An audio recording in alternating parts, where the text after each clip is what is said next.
contre une quelconque culture dans tout le monde entier. Mais l'islam est contre le culte qui est introduit dans la culture. C'est clair. C'est-à-dire quoi? On envoie des adorations aujourd'hui, quand on vous fait croire que c'est des traditions. On te dit qu'il faut faire, je vais prendre un exemple tout bête.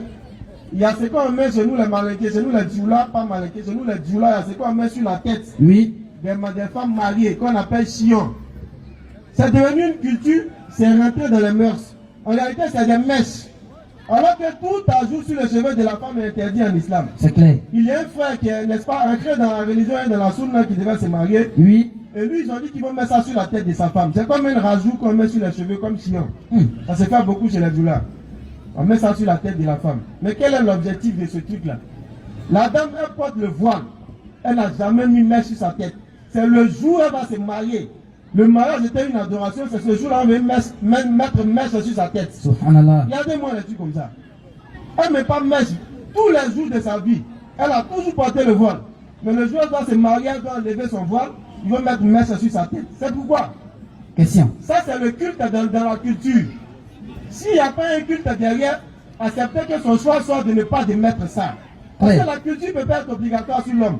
Ce qui est obligatoire, c'est le culte. Donc quand on rend la chose obligatoire, on rentre maintenant dans le culte. Donc automatiquement, lui il dit, bon d'accord, j'ai tout dit. J'ai apporté les preuves islamiques qu'il faut. Vous refusez d'entendre. Si vous mettez ça sur tête des femmes là, prenez ça pour aller. Moi, je ne marie pas. C'est tout. C'est pas fini. C'est fini.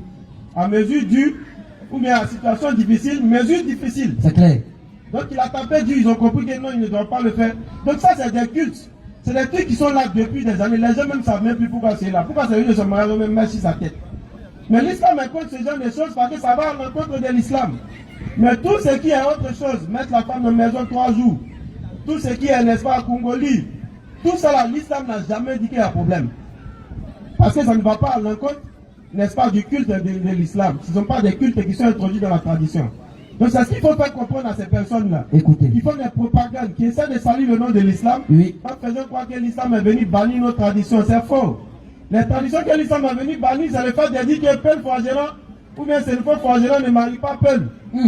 De sorte à contraindre les jeunes aujourd'hui à rester dans la fornication, à rester dans les relations hors mariage, des relations, n'est-ce pas, de concubinage, parce que les parents refusent de les laisser se marier, soit disant que lui il est Sénoufo, lui il est Peul ou elle est Peul.